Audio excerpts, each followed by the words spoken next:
आपके स्टूडियो में मैं कह के जा रहा हूँ कि 2024 के चुनाव का सबसे बड़ा मुद्दा होगा पुरानी पेंशन। इसको कोई रोक नहीं सकता। तो 10 करोड़ वोट सीधा माइनस होगा, लेकिन खेल पलट सकता है पूरी तरह से। और लामबंदी मेरी है और मेरी बहुत बड़ी प्लानिंग है। निश्चित रूप से कांग्रेस अपने शासित राज्यों में, चाहे वो राजस्थान हो, चाहे छत्तीसगढ़ हो, चाहे हिमाचल हो, इन राज्यों में उन्होंने पेंशन बहाल की है। और पुरानी पेंशन बहाल करिए, हमारी बुढ़ापे की लाठी दीजिए। हम तो कहते हैं आप लेते हैं, आप भी रिटायर होने के बाद पेंशन लेंगे, तो हमें आप क्यों वंचित करते हैं।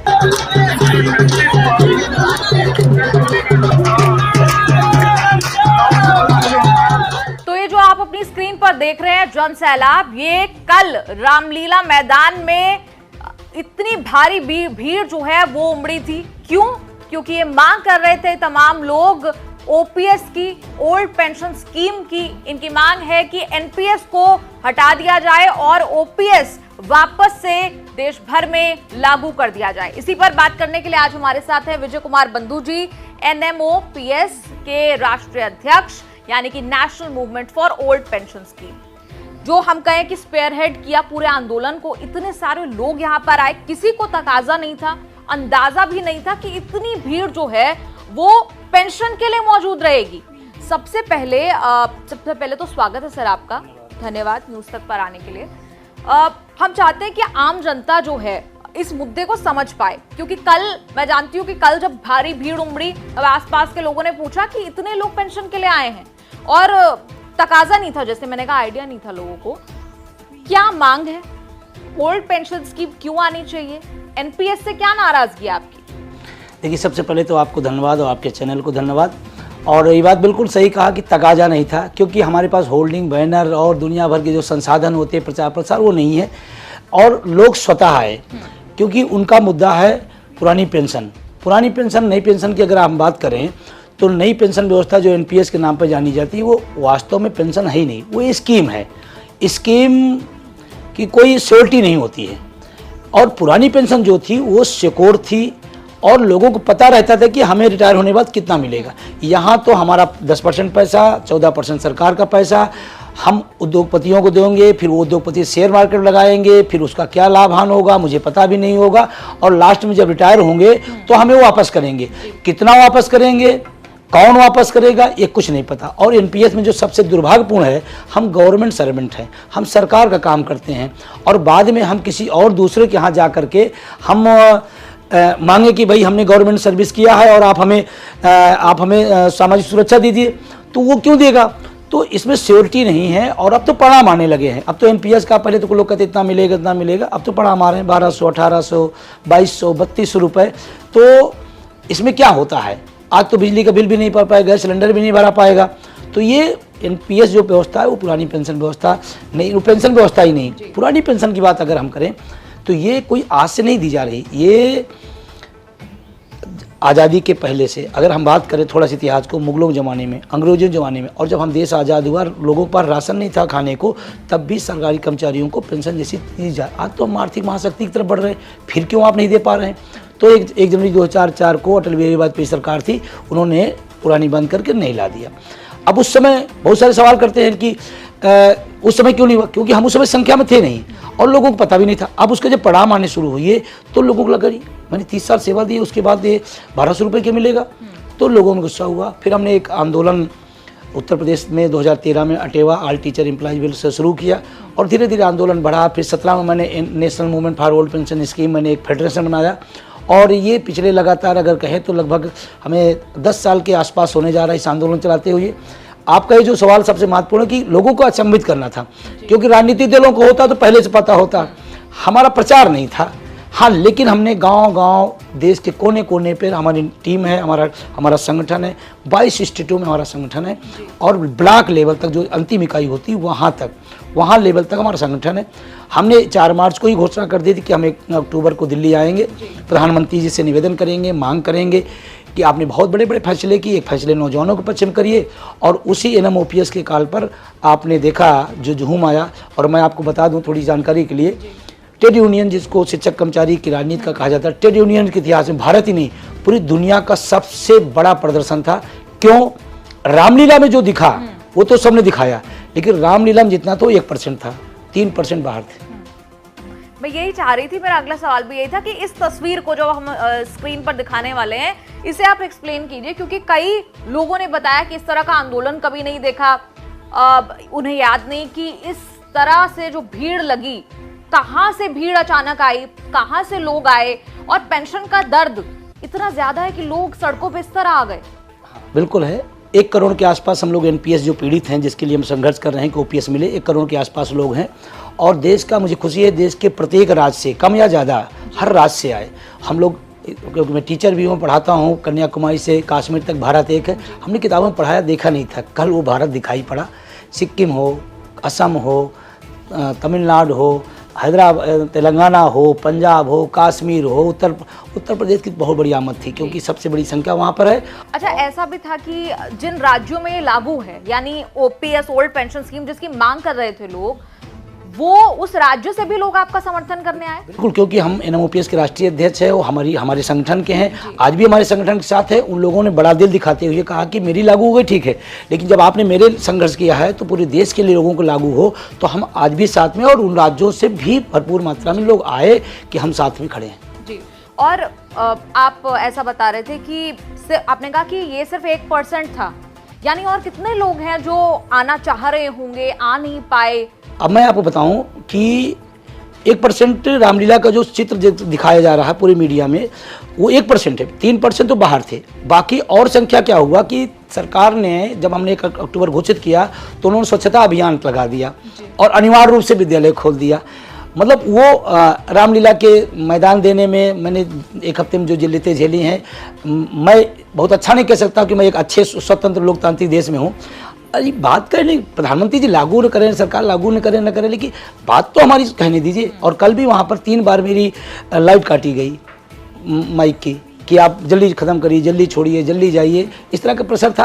लेकिन फिर भी मुझे खुशी है कि ट्रेड यूनियन के इतिहास में भारत ही नहीं, पूरी दुनिया का सबसे बड़ा प्रदर्शन हुआ। और एक जो बड़ी बात सबसे मैं आपसे बताने जा रहा हूँ, स्वप्रेरित था। मैंने किसी लिए गाड़ी नहीं की, मैंने किसी को चाय नाश्ता नहीं दिया, सबका दर्द था और सब लोग आए। दर्द इतना गहरा क्यों है, उसके पीछे का कारण बता दें।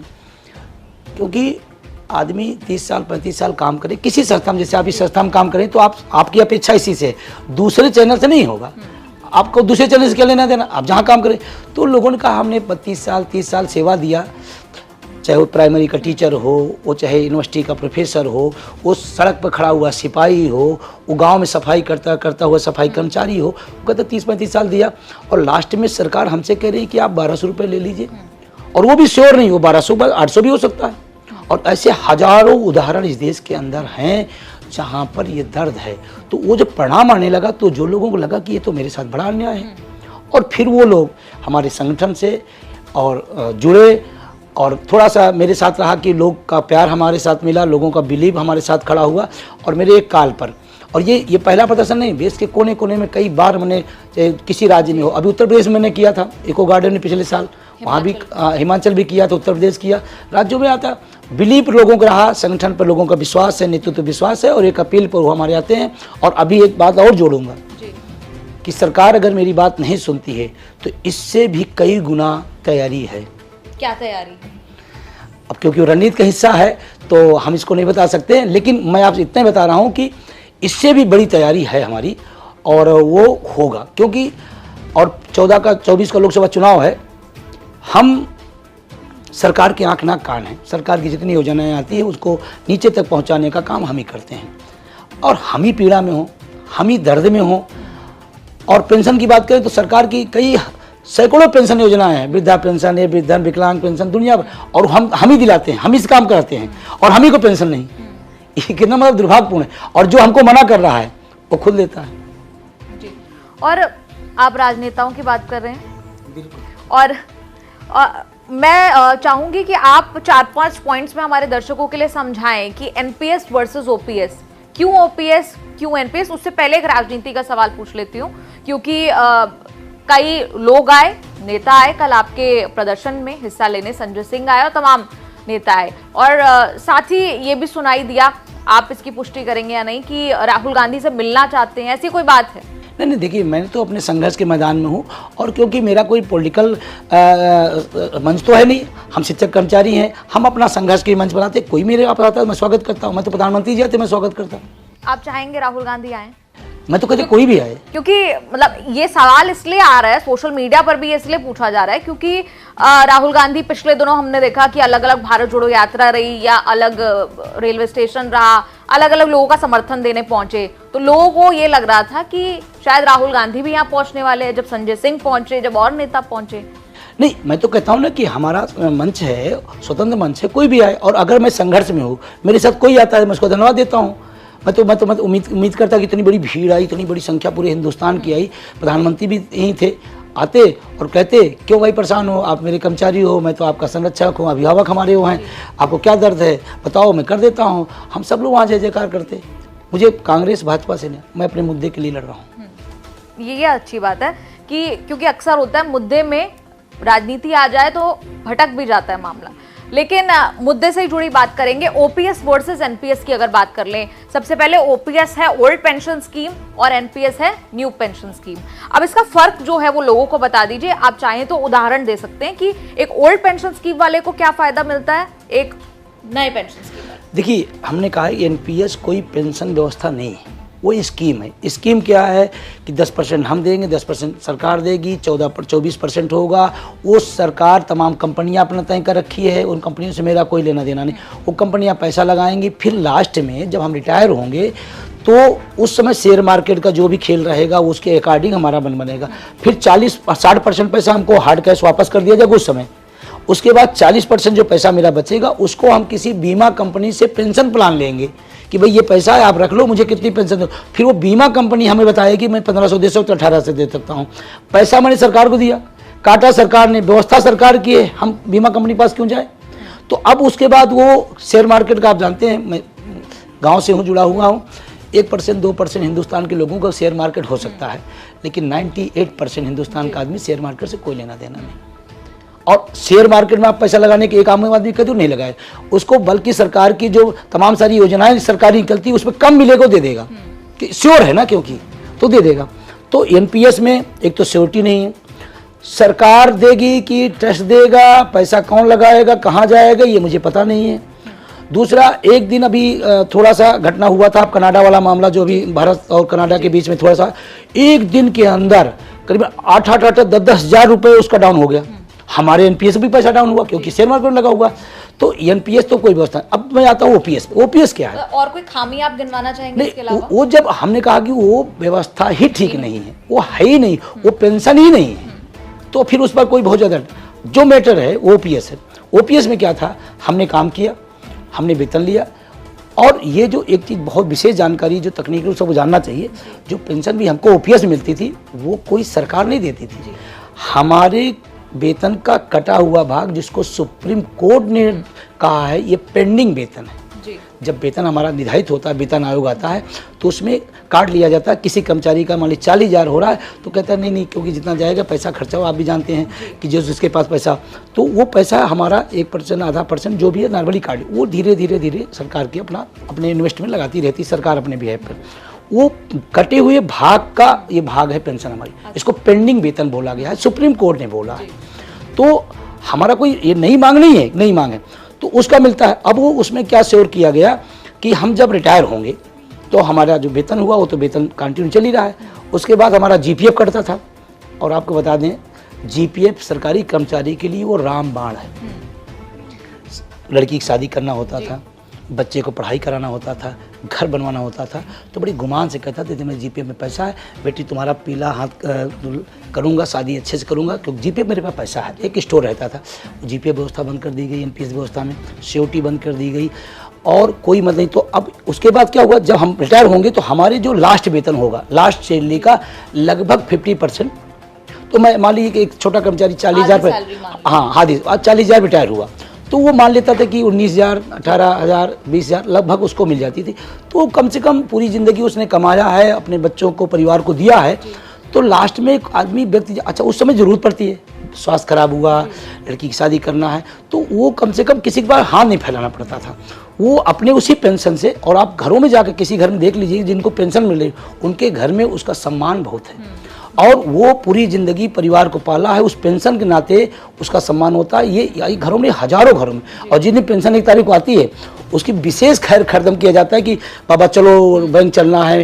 तो सोचो, सम्मान और स्वाभिमान, और माननीय प्रधानमंत्री कहते आत्मनिर्भर, ये पेंशन बुढ़ापे की आत्मनिर्भरता थी जिसको भारत सरकार ने छीना, राज्यों के लोगों ने छीना, और उससे सम्मान मिला। एक बात जो इकोनॉमिकल थोड़ा सा बताएंगे, मैं उत्तराखंड गया, वहाँ पर बहुत सारे सैनिक लोग होते हैं, जिस मोहल्ले में सैनिक लोग ज़्यादा रहते हैं वहाँ का व्यापारी कहता है मेरी मार्केट बहुत अच्छी चलती है, क्योंकि लोगों के हाथ में पैसा जब होगा तभी पैसा सर्कुलेट होगा। अब मेरे पास अगर पैसा नहीं रहे बुढ़ापे में तो मैं खर्च कैसे करूँगा? और इकोनॉमिक थोड़ी बहुत मेरी समझ है, जितना मार्केट में पैसा सर्कुलेट होगा उतना इकोनॉमिक डेवलप होगी। सामान्य तौर से मैं जानता हूँ, बड़ी विशेषज्ञ नहीं हूँ मैं, बहुत सारे लोग विशेषज्ञ हैं। तो पेंशन देने से समृद्धि आएगी, पेंशन देने से संस्कार जो हमारे देश का बना हुआ वो बना रहेगा। बचपन में हम बूढ़े माँ बाप को हमको पालते हैं, बचपन में माँ बाप हमको पालते हैं, बूढ़े में हम उन्हें पालते हैं। और जब मेरे माँ बाप बूढ़े हो गए, उन पर पैसा खर्चा कर रहा हूँ दवाओं पर, उनके स्वास्थ्य पर, तो मैं क्या कह दूँ ये भार है मेरे ऊपर? नो, मेरी लायबिलिटी है, मेरी जिम्मेदारी है। ऐसे सरकार की जिम्मेदारी है, जिन्होंने काम किया उनकी लायबिलिटी बनती है वो अपने करें।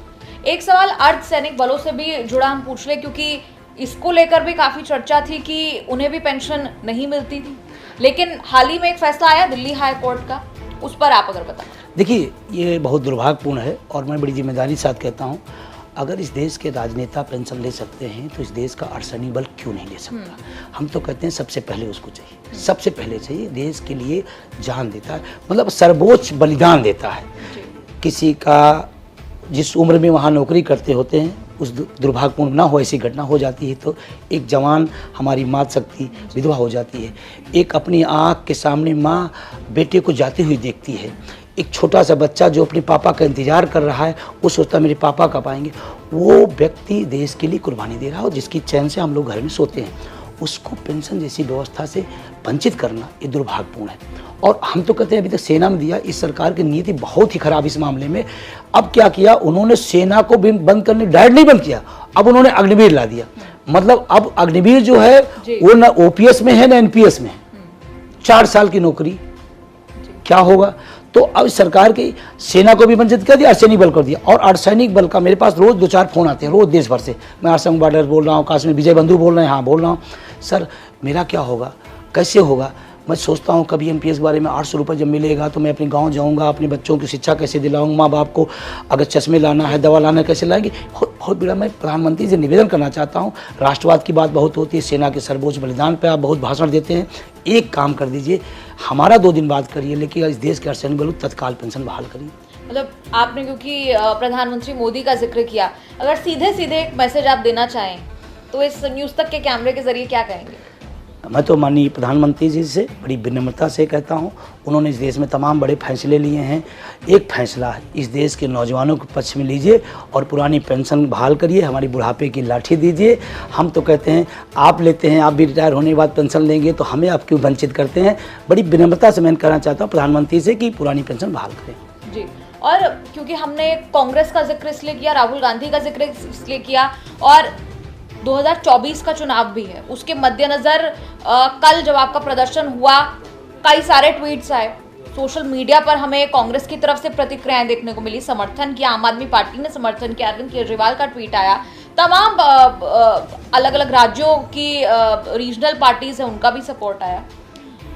राहुल गांधी का जिक्र इसलिए क्योंकि कांग्रेस की कई सरकारें हैं जहां पर ये लागू हुई है, ओल्ड पेंशन स्कीम, हिमाचल के लिए, हालांकि वहां से भी लोग आए हैं आपका समर्थन करने, लेकिन उम्मीदें बंध जाती हैं कांग्रेस पार्टी से, राहुल गांधी से, जब उनकी सरकारें ये लागू कर देती हैं। क्योंकि कई एक जगह मैंने पढ़ा, आपकी रैली में कोई आया होगा, किसी ने पार्ट लिया होगा, उन्होंने कहा कि जो भी ओपीएस लाएगा, ओल्ड पेंशन स्कीम लाएगा, हम उसका समर्थन करेंगे।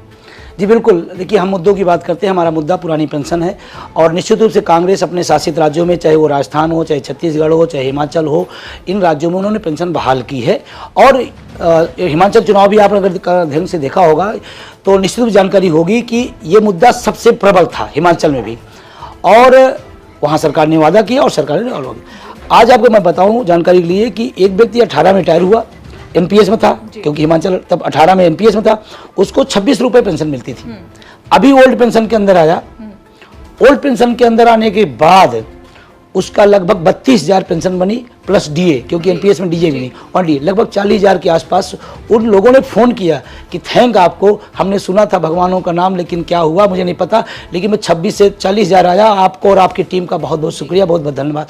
अब वो, और एक खास बात मैं हिमाचल की बात बताऊँ, हिमाचल में 2023 से पेंशन पुरानी लागू हुई, लेकिन नहीं, बहुत सारी जानकारी 2003 में पेंशन बंद हुई थी हिमाचल। हमने मुख्यमंत्री जी से, हमारी टीम ने मुख्यमंत्री जी से 2003 से लागू कराया, मतलब 20 साल पहले जो योजना बंद की, उस डेट जब से बंद हुई तब से स्टार्ट कराया। तो बहुत सारे लोगों को पीछे भी जो हैं उनको भी पेंशन का लाभ मिल रहा है। ये हम सबका प्रयास रहा। अभी आपने कांग्रेस चर्चा किया, तो हम कभी अगर कांग्रेस हमारे मुद्दे को रखती है या कोई पार्टी हमारे मुद्दे को रखती है, तो हमें उसको थैंक यू बोलता हूँ। मैं तो सरकार से भी कहता हूँ कि आप मेरी बात कर दो, मैं आपको थैंक यू बोलने तैयार हूँ।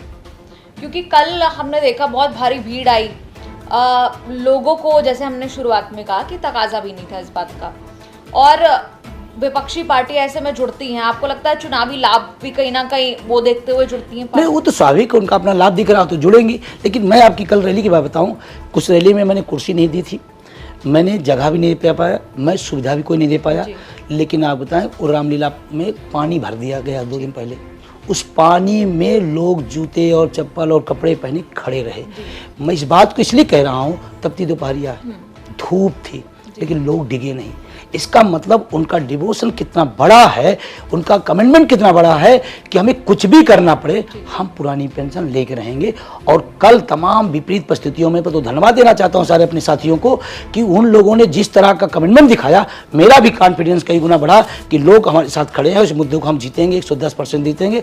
लोकसभा चुनाव जहाँ तक बात कर रहे हैं, निश्चित रूप से आपके स्टूडियो में मैं कह के जा रहा हूँ कि 2024 के चुनाव का सबसे बड़ा मुद्दा होगा पुरानी पेंशन। इसको कोई रोक नहीं सकता। राजनेता कहता है कितने कर्मचारी हैं, हमसे मिलते हैं, हमारे सामने कहते हैं क्या कर लोगे, कितने कर्मचारी हैं। मैं उस बात को इसलिए कहता हूँ, मैं हूँ तो बहुत, लेकिन काम का हूँ। जैसे मैं बार बार कहता हूँ, इस मोबाइल है, इसमें बहुत सारा फंक्शन एक्शन है, बहुत सारा वर्किंग है, लेकिन इसमें एक बहुत छोटा सा सिम है। अगर हम इसको निकाल लेंगे तो पूरी व्यवस्था खराब हो जाए। हम इस व्यवस्था के, हम वो सिम हैं जो संचालित करता है। लास्ट आपसे बात ये इस पॉइंट पे कहता हूँ कि व्यवस्थापिका हमारे यहाँ है, कार्यपालिका, न्यायपालिका। व्यवस्थापिका को मिलेगा, न्यायपालिका को पेंशन मिलेगी, सिर्फ कार्यपालिका को नहीं मिलेगी जो इम्प्लीमेंट करता है। क्यों भाई? अच्छा विजय जी, एक सवाल और कि मोदी सरकार है, उनसे आपने खास अपील भी की, आपको क्या लगता है कि क्या कारण है कि सरकार इसे लागू नहीं कर रही, ओपीएस को दोबारा जो है इम्प्लीमेंट नहीं कर रही? देखिए, सबसे पहली बात तो जो वर्तमान सरकार है वो जैसे शिक्षक कर्मचारी विरोधी सरकार है, उसकी जो नीति है, उसकी जो सोच है, हम शिक्षकों कर्मचारी के विरोध में ऐसी बनती। क्योंकि 2003 में हमारी 4 में पेंशन बंद हुई, फिर आज सारी संस्थाएं सरकारी जितनी हैं, जितने पद हैं, सब खत्म किए जा रहे हैं। ये